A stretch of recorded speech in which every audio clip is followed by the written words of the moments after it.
Okay, here we go. This is the first take. Absolutely. Take two. Take two. After some connection issues, and we're back for podcast 10, and we're going to speak about caddying today, but the eagle-eyed viewers might realize that we didn't post last week. And that's because, well, why is that? December. Because it's It's just December December started and hitting. we're busy, and Yeah. Yeah. that's about it. Sorry to disappoint our truest friends out there, the Yeah, loyal, Got a lot the of loyal, messages. our yes, People cop, waiting for the our download on cop. Tuesday morning. just getting a lot of hate mail.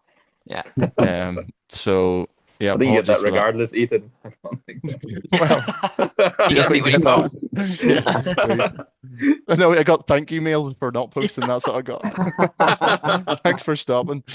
So we didn't post last week. Apologies for that. I know you are all gutted. So Apology I, accepted, I think, Ethan. but I think it's part of it was well was like, oh, we didn't get as many views on the Scratch Golf episode, which I thought was one of our better ones. So I'll give you another week to watch that one. I think Rob, you couldn't join the last one, so that's maybe the drop in numbers was down to Yeah, that. I think the correlation is due to Roberto not being there. Listen, nothing that will hurt my ego here. That's good to hear.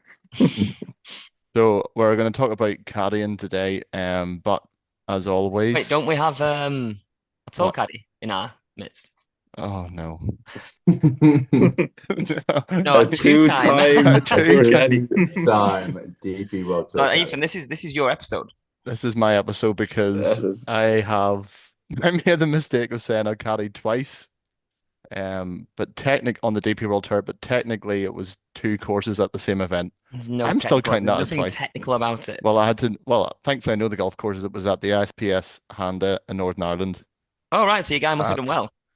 Galgorm and Mazarine, and know the courses very well.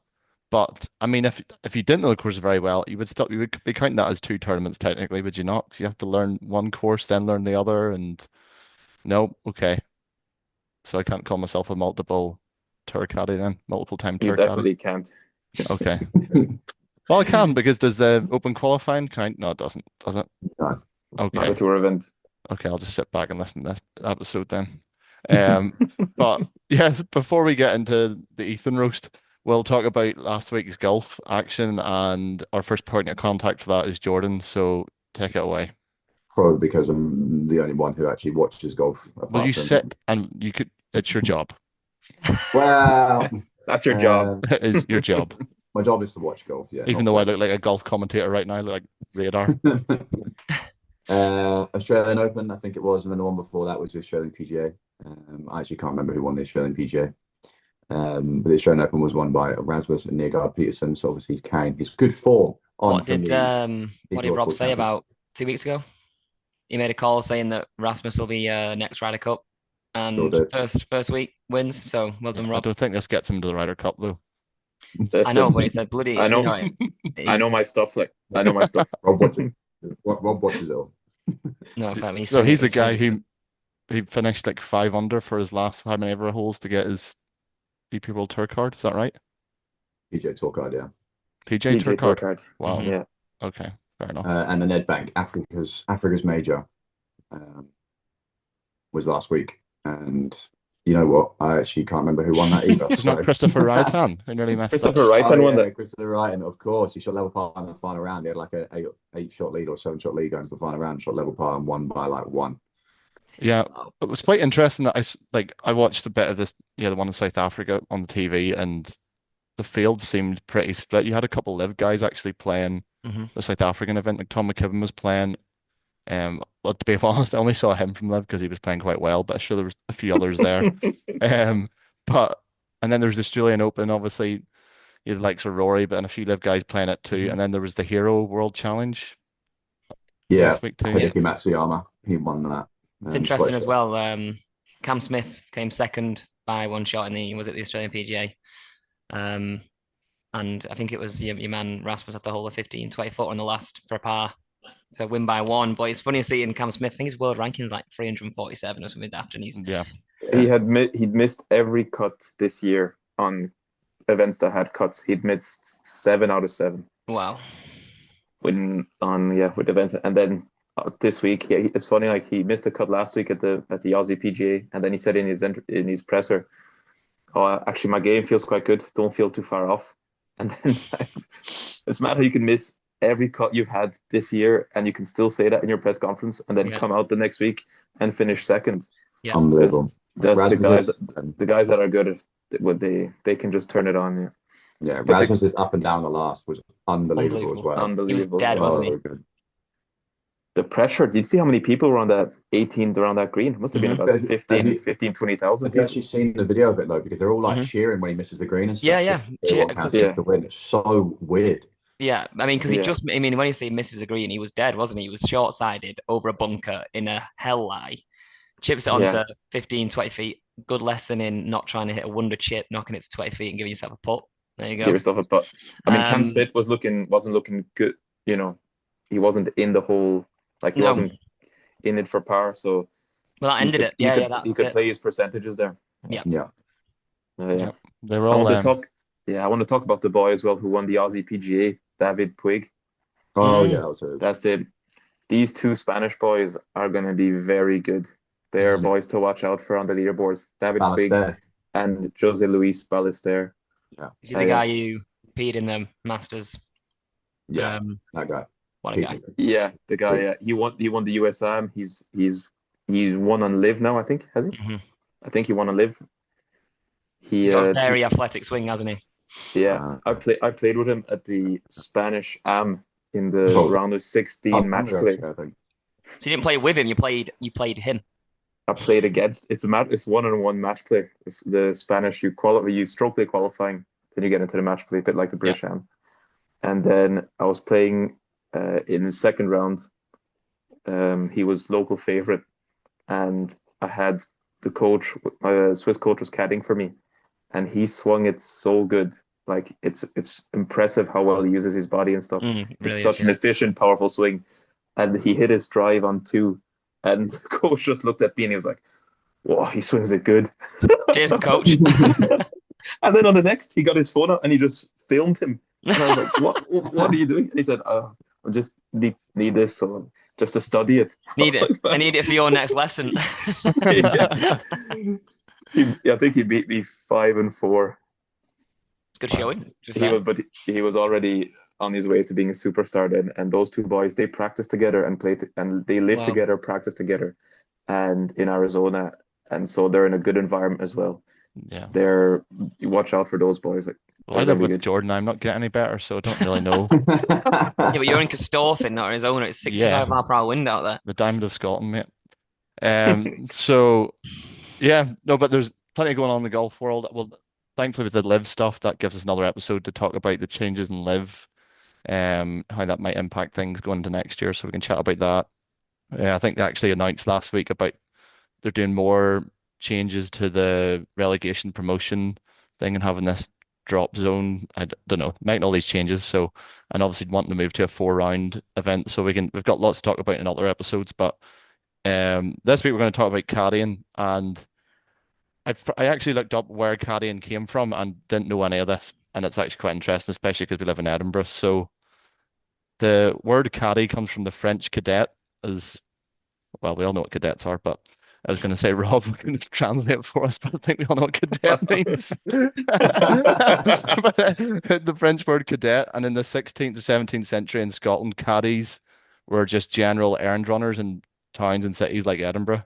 And then Mary Queen of Scots, who loved her golf, used to ask these people, or probably demand, that they help her on the golf course, and this is where caddying originated from. So I thought it was pretty interesting, and I probably That should is know pretty that. interesting. Yeah, Ethan, that's probably the best thing you ever said in your life. Really, that's a backhanded compliment. That's what we call that.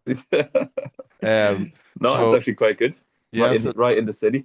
yeah, so it all originated from that. But I suppose if we did this as well in a few episodes ago, I kind of asked you what you think or what you would describe a caddy to be like. What would you, if I was to ask you, Rob, what a caddy is and what you see a caddy doing and around and how maybe it's evolved since back then to now, just as like an overview, and then we'll go into the details after that. Yeah, I think professional golf has evolved so much. So only about like, let's say 30, 35 years ago, yardage books weren't even a thing. So caddies and players used to go out, and there's some good videos out there on YouTube on the boys talking about it. They used to just measure. So every course would have like a 135-yard marker to the front edge or a 150-yard marker, something like that. But back then they'd have one marker on the fairway, and then guys would then pace out from like certain trees on the side of there'd be a tree, and they'd hit a 7-iron from that tree, and it'd end up in the middle green. So in the yardage book they just write down, big tree on right is 7-iron middle green. Wow. So yeah, and then some guys like from the same countries would compare notes at the end of the round, like, oh, there's a there's this little well on the left. The front of it, I only on a par five. I hit 3 wood land and I landed 10 yards on. So then boys were writing, okay, front of well is 3 wood 10 yards on, and that's how boys used to make yardage books. Just in like they'd have their own notepads and stuff. So And this is at the top level. This is not just no, below. no, this was top level. We're talking like Ernie Els, boys like this we're talking about. It's fascinating. Like Wow. they wouldn't even have a yardage book. They're just saying, oh, that's the tree we hit 7-iron there. We're about 15 yards closer. So it'll be like a 3/4 8-iron then from this position. Not really having a number in mind at all. That's mental. This was like 40 years ago. And then obviously the yardage books came in, and over the last 40 years, the role of a caddy is now, like back then, a caddy would really be like, oh, it's a 7-iron here, or it's a 9-iron. The player would just hit the shot, 3/4 9-iron. And the role of a caddy since then is dwindled down from technical responsibility to more like mental responsibility. So it's more reassuring the player, making sure the energy's right, much less in actually helping them golf wise, and much more in helping them energy wise and feeling good and saying the right things at the right time. Yeah. Yeah, and that's all in the space of 40 years. So it's just mad how a job can change.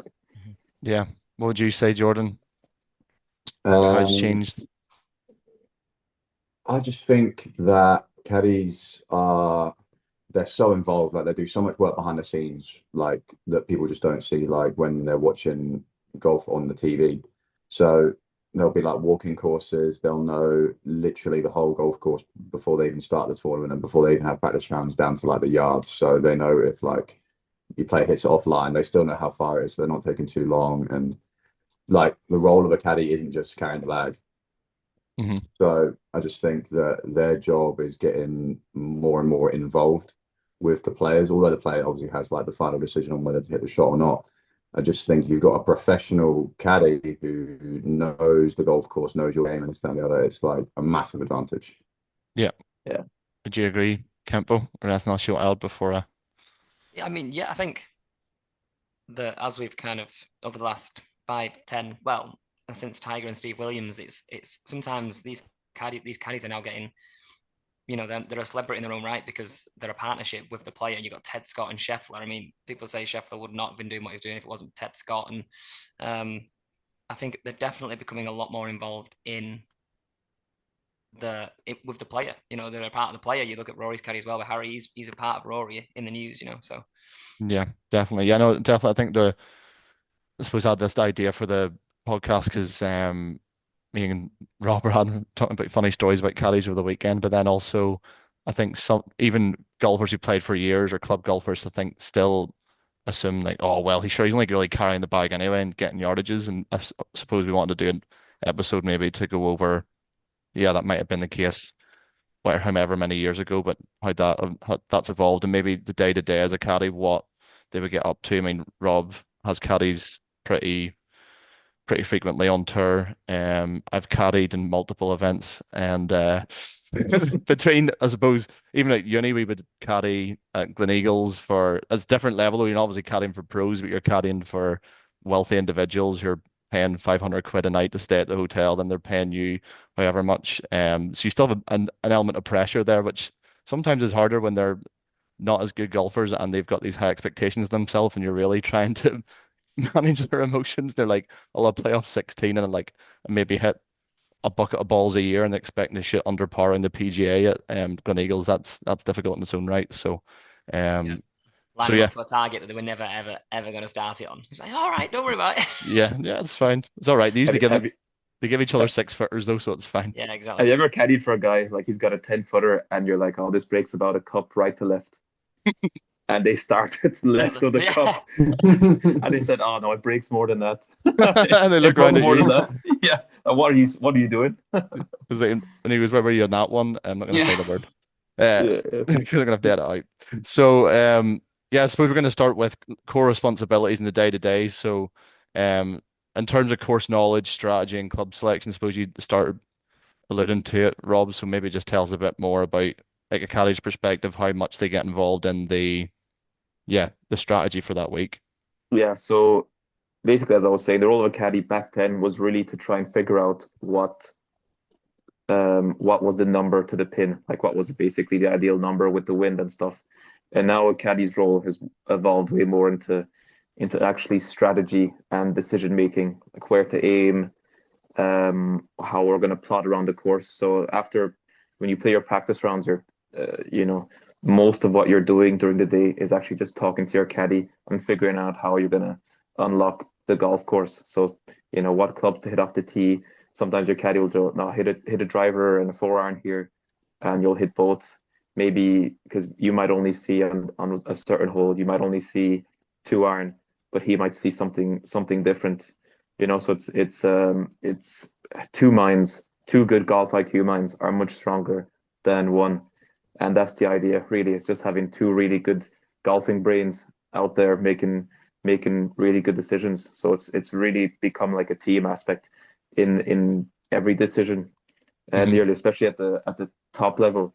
Now it depends where you go. Like last week, I played the Asian Tour in India, and we most of the guys just took local caddies, and you're not going to ask those boys for any advice on what to play. They've hardly ever seen a Pro V1 in their life.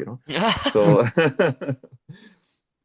so they're just bag carriers. So a lot of the weeks, well, not a lot of weeks, but sometimes depending where you're going, you just have guys that are there to really just carry the bag and just take that weight off your shoulders and really let you focus on. Then you can just focus on playing the game, because playing 4 rounds is really tough physically. So even if you can have a guy, you don't even necessarily need someone who's helping in your game, but even just having someone who just pulls the bag for you or who carries the bag for you is already going to save you a few shots just in terms of energy wise and being fresh for 18 holes. Like I'd say over a tournament, a guy who carries your bag and doesn't speak to you will already help you maybe, I'd say, 1.5 to 2 shots over a 4-round event. And Yeah. then if a caddy's then really good strategic wise and's got a good golf IQ, then you're nearly looking at 1.5 shots around at the top level for a good caddy, and 1.5 shots, that can be a lot of money Yeah, at the definitely. top of the game. Yeah, yeah. Yeah. Like you can see when Scotty Scheffler transitioned to Ted Scott, Crazy. it's absolutely he just got, I think, about half a shot better, Yeah. and that was all it per round, and that's all it took to go from 20th or however he was in the world to Yeah. dominating world number one. That's how Yeah. fine the margins are. I mean, So yeah, even a exactly. caddy, yeah, even a caddy who's helping you point 2.3 shots, it could be worth millions and millions at the Exactly. end of the In year. the That's so season, it's yeah. it's so it's a worthy investment, 100%. Yeah, I was going to say in pro golf, make a good point. You obviously have guys who the top end of the game have full-time caddies who are traveling with them every week, and it is their career. And as Kempo said, it's like a partnership. Whereas some events you'll just have local caddies, which even if they could be okay golfers, but if they play that course and say that sometimes you have young lads caddying for you and they play the course all the time, like, oh, you can't hit it here, or no, like stay right side the fairway, or there's like a big bunker, you want to avoid that, especially if you're playing like 1 or 2 day events and you haven't got a chance to play a proper practice round. I suppose that helps in itself. You're not going to ask them necessarily to read greens probably, but it gives you a bit more of like reassurance. The shots you're hitting, Yeah, you yeah. send, It gives you confidence in a game plan, which is yeah, half the battle is just being sure of what you're doing yeah. and being like committing to a strategy and then having a game plan that you're going to commit to. And then it really helps, like a lot of the top caddies they'll go, what separates them is they'll actually go out in the morning and walk Yeah. the course before the round, and they'll look at the pin positions and they'll see where you can miss and where you can't miss. I know Harry would goes out every morning before playing, and then before Rory plays, and checking out the pin. Like he walks full 18 holes before they even play. That's the level of Mhm. commitment you're at. I don't know if that's what you did, Ethan, when you played with when you caddied for Bailey Gill at your two events. Or do you turn up Yeah. 10 minutes before the tea time? I also caddied Here, for our Bailey. friend Ross Nelson in the Tartan Tour. I didn't want to bring that up to be honest, but and he shot 4 under with a lost ball, obviously. You're a So multi-tour caddy. yeah, multi-tour caddy. Yes, Yeah. At all levels. scratch. I mean, Experience, If it was a LinkedIn experience caddy. profile, I'd be insufferable. Yeah. Let's put it that way. But transcending the world of golf, Scotland and Northern Ireland, where I've Yeah. lived for like the last 26 years.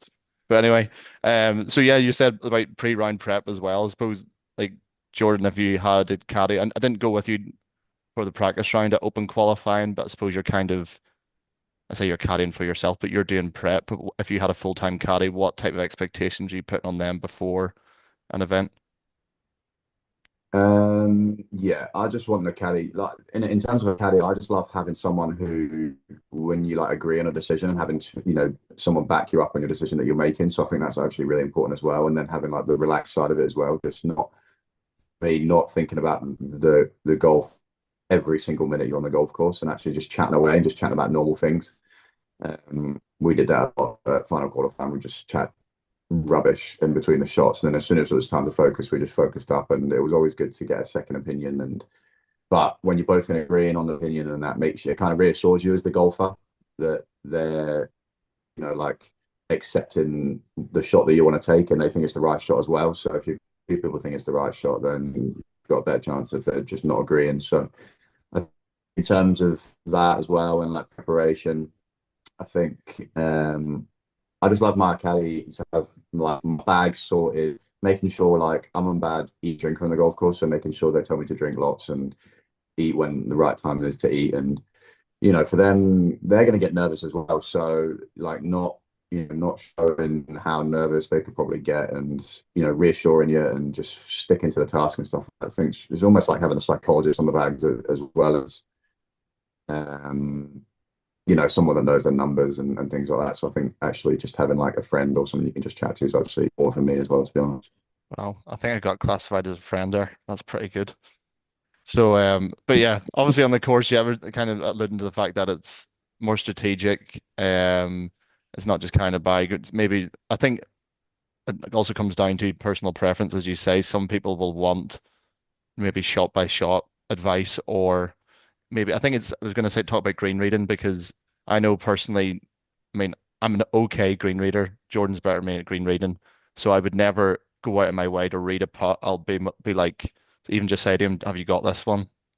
And Yeah. if he like, Mm. and that's kind of it's implying that if he just says yes, and I'll just leave him to it. I'm obviously not going to fight his opinion on it, but if he goes, I'm not sure about it, then I'll take a look. And I think that's probably what the majority of caddies would do. I don't see, Exactly. but I don't know, Rob, do you find many boys in tour who are really poor green readers and have caddies who actually There's maybe like there's a read few greens for them guys, yeah. more than Yeah, they do? yeah. I'd say maybe 10% of guys, probably 10-20% have caddies reading the greens for them. And it's not just a second opinion, it's like almost the first opinion. It's like, what do you think this is doing? Yeah, I'd say 10% would be really a caddy telling him what Well, the what it's doing, yeah. And it's then difficult, another that, isn't it? 10, 15% would be just talking with their caddy over every putt. Yeah. Yeah, but it was much more, I would say 5-10 years ago, caddies were much more involved with the green reading. And I've definitely seen in the last 2-3 years that there's been a huge drop off in the amount of guys that are actually asking for advice on the greens now. It's which I think is probably it's good to see. It's so slow when a guy's like the two of them are just going around the green. Like even have you ever had a match and you're playing two boys that are playing in foursomes and they're reading the putt together and it just takes absolutely forever. They're going around the hole each side and then they're getting each other's way, trying to both read it from the other side of the hole. And then they're talking and then they both have a different read.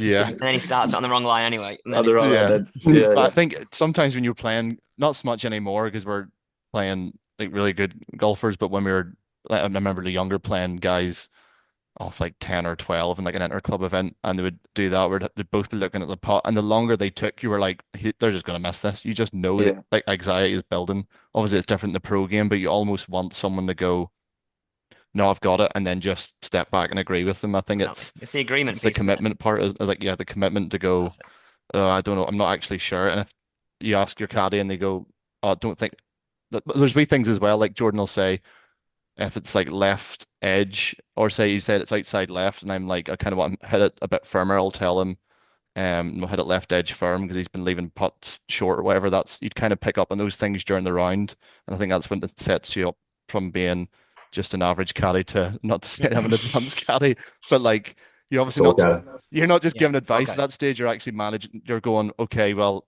off the tee, he's missed three left in a row. I'm not just going to tell him the shot that he needs to hit this hole. I'm going to bear that in mind and give him the shot to Yeah. hit so that you're working with that miss, like things like that, that yeah. you're I managing their think game. yeah, it's whatever gets you committed over the shot. Yeah. So it's nearly worse having a quite a good green reader with you, because I feel like I'm quite a good green reader, and then I'd be like left edge, Mm. and then he might, I've had this experience once. He was a quite good green reader, and he'd be like, I think no, I was like left edge, and he, I know it's a cup, and then okay, we'll go in between, but then in your head you're thinking, oh, well, is it actually a bit more? And then you're just getting confused. I actually Yeah. nearly I had an experience once where he was a, we always do the practice in the practice rounds of what's going to happen. You test out like their green reading skills and see how it works, how it makes you commit the putts and whatnot. And I remember having one guy, and he was a really, really bad green reader. And it actually worked in my favor because I knew he was so bad that like he'd give me his read, and then I'd be like, "Oh, it's definitely not that." And Yeah. There's one option gone. Yeah. I know and he it said made it's left edge, and you're thinking, well, I think it was right edge, so that must yeah, I'm happy with Yeah. this now. it made me so sure of my own reads. It was one of my best putting weeks, and I kept asking him for the read and never taking his advice. Yeah, it's funny how it No, works like that. I mean, yeah, it's funny as well. it's literally whatever is making you committed and confident over a putt, Exactly. like, and you just use it to your advantage, even if it's like when you think about it, that's like completely ridiculous to have that in an event, That's but it so. worked for me, and so you just use it. I'll always remember. I think I had a putt on 17, and I was like, this is like a cup outside right from about 8 Mhm. feet, and he just told me, ah, I think it's straight and firm. And I Perfect answer. and I just started laughing. It was such a bad read. Do you have any like pet peeves with caddying that Yeah, annoys you? that was the next segment I was going to come into, like ask each other, because the more you play, the more you realize. Like for me, if it's a guy is he's slow walker, so if he's behind me, and if he talks to my ball in the air, Oh, I just oh my God, I Oh have no. never felt rage like that in my life. yeah. Yeah. Well, It's when he says get down and it Completely lands agree. about 40 yards short. Oh, Yeah. yeah, or when they're like, well, you kind of mishit it, and they're shouting, "Be good," and you know it's not good. I know there was one. It wasn't me. Well, no, it wasn't me specifically, but I didn't say it as the caddy, but it was someone at Cairndhu where Bailey was playing. That's where I met him. He was playing in Clutch Pro Tour event at my home course back home. And on the 17th, you can't really, it's like the 14th and 17th are both par fives, and you usually hit down 14 because you've got a better angle. But from that angle, you can't see like there's a big bush short of the green, and Bailey'd only play like 9 holes or whatever. And members were out watching, and everybody back home, they're all good crack, like, but not necessarily means they're good golfers. And then he was like, Bailey was talking to me about where I should miss it or like lay up and stuff. And one of the members goes, oh, there's like a huge bush like just short left of the Yeah. green. I'm in there every week, mate. You don't want to put it in there. And I'm like, fucking hell. Yeah, no, I know you've got to he's get the saying messaging that. right. You've got to get the message right. I was caddying for a guy at Glen Eagles. He was a pro. And I said, oh, you don't want to go long left. But I'd done it about 4 times in the round. And he was over the shot. And I said, oh, you don't want to miss it long left. He backed off and went, don't tell me not where to go. Tell yeah. me where to go. So it's quite an Yeah, interesting question. I mean, would you rather, I guess it's one for Jordan and Rob, would you rather be told not where to go or where to go? Oh, it is absolutely 100% where to hit it. Right. Okay. 100%. It's never, oh yeah, don't go right. Oh, great. Thanks. I'll just, yeah. All you think about when someone says that, all you think about is right. That's all you're thinking Yeah, about. of If someone course. Yeah. says, oh, we're going to start on start line, finish line, we'll start it there and then fade it to there or whatever. It's Yeah. always where you want to hit it, not where you don't want to hit it. Yeah. Yeah. 100%. I think for me, I always tell my caddy, like, never say anything until I ask you a question. So Very because assertive. you have to be firm and strong. I mean, there's so many guys that come in and they're like, oh, my caddy did this, and Yeah. they're annoyed with their caddy, but you've not, that means you've not done your prep beforehand with your caddy. Like literally your Yeah. preparation, if you have a new caddy, your preparation with that caddy is nearly just as important as as your preparation on course hitting, figuring how to play the golf course, figuring how to work well with your caddy is just as Exactly. good. I remember I was practicing in Spain, and the Højgaard brothers were there, and they weren't playing an event for like 3 weeks, but their caddies came out with them to the trading camp for 2 weeks, and they were just literally preparing with them of how they're gonna, as if Hmm. they're in tournaments Mhm. together, like working like how they're, how to get the best out of their relationship. Yeah. And I thought that was really good. Like these guys are actually like a lot of their preparation work in off weeks is actually with their caddies. Hmm. Sometimes just making sure that relationship is spot on. So I'll just never, I'll always just be me over the shop being like, okay, what's left here? And he'll be like, oh, left's no, well, I have just a grading system of a one, two, or three, three being dead. So Hmm. what's long left here? And he'll be just like three, two, or one. And a one is like just, firing on all cylinders. And so it's less of a negative wording Yeah. and more like Exactly. three, kind of stay away from that. So I Yeah. know that bunker's a three. Okay, so I'm going to Yeah. aim Yeah. at He this hasn't tree said. 5 yards right. You He happy hasn't with said. that? Yeah. Yeah. I think Yeah. it He comes from said. being a good It's player not as like, well. oh, don't hit it in that bunker because you're going to make bogey. Yeah. Yeah. You'll never get out. That's what they say. Yeah. Yeah.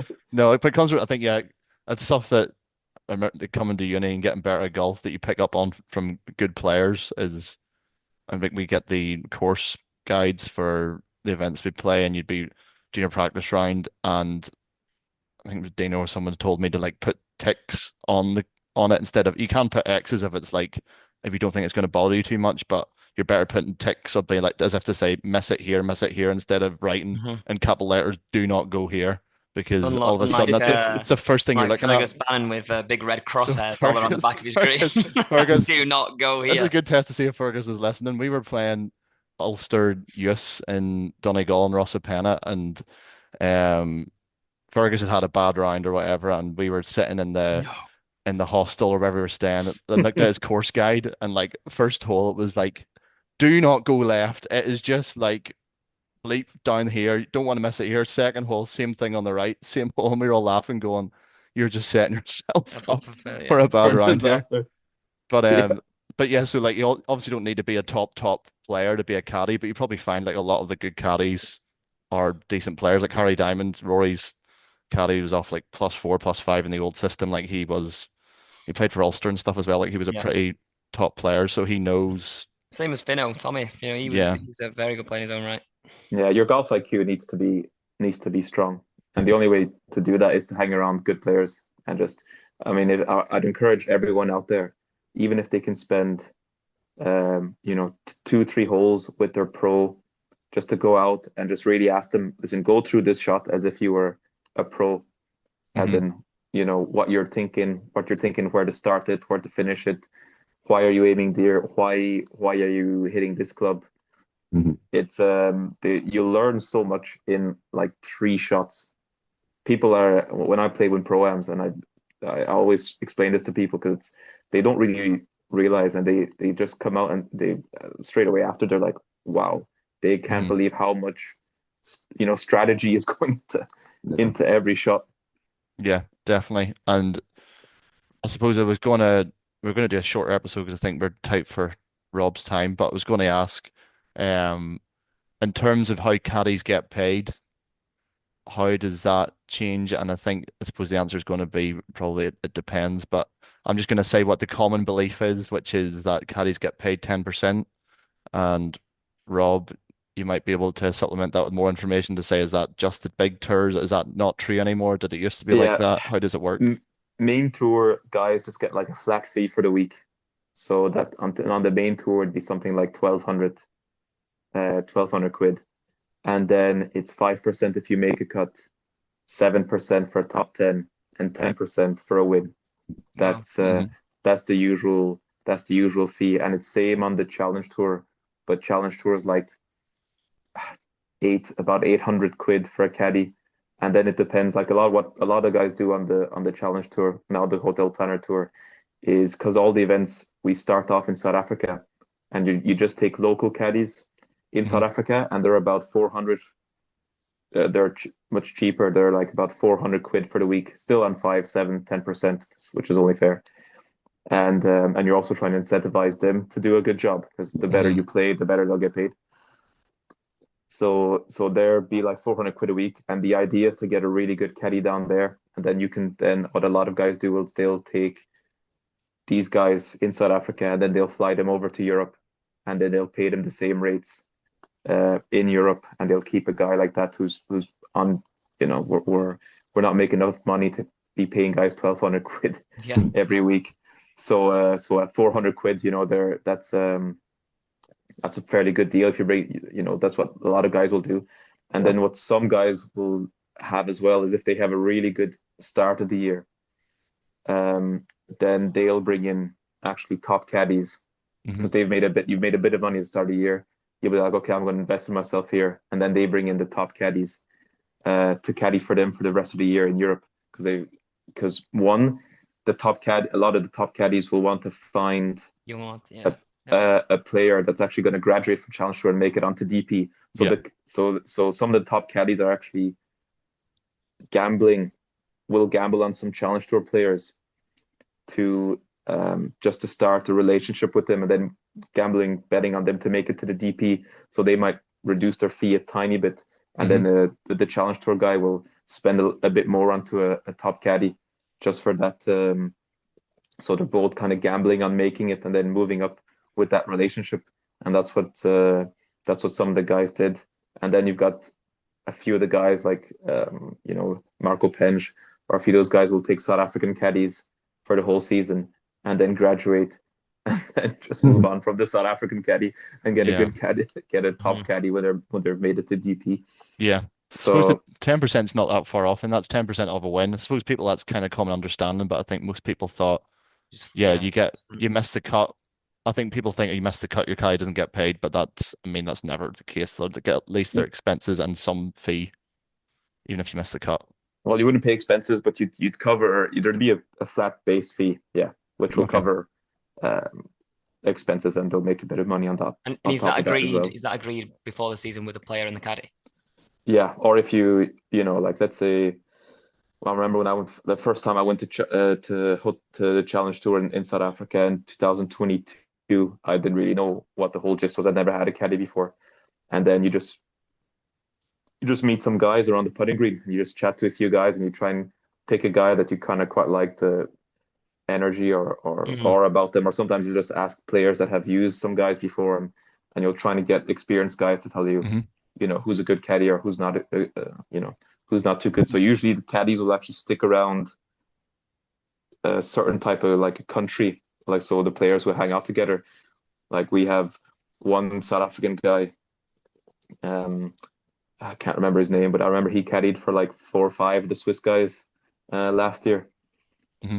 And he's just bouncing from, because one might take a week off and then he'll go caddy for a Yeah. different guy, and then guys will bounce off. Yeah. Loads of guys will bounce off different bags each week. You'd be surprised how many guys a caddy can caddy for in a season. Like they can caddy for up to like 15 guys, I'd say, in a year.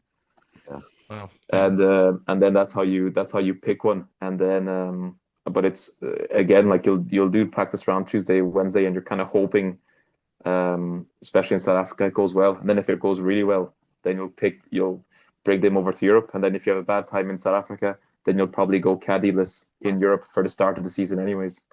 Yeah. So So it's quite strategic there as well. yeah, definitely. And finally, I was going to ask you, um, when do you decide that you're going to take a caddy? Because obviously some weeks you won't, and not just because are you working out, for example, from the prize money? It's a big prize money this week, so it's worth the opportunity cost to have a caddy that week. Or maybe if it's an event you've never played the course before, which I'm guessing is quite a lot in these events you've never played it before, you're definitely going to take a caddy. How did you, what's the between like the financial and the strategic decision making process to get one for that week? Yeah, you'll usually get one if the course is hilly, regardless.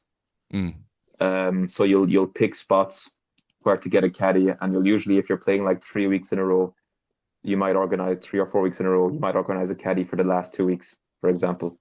So and it all depends on your budget as well. Like caddy yeah, fee, if you're spending a grand for a caddy, 15 events, that's 15 grand.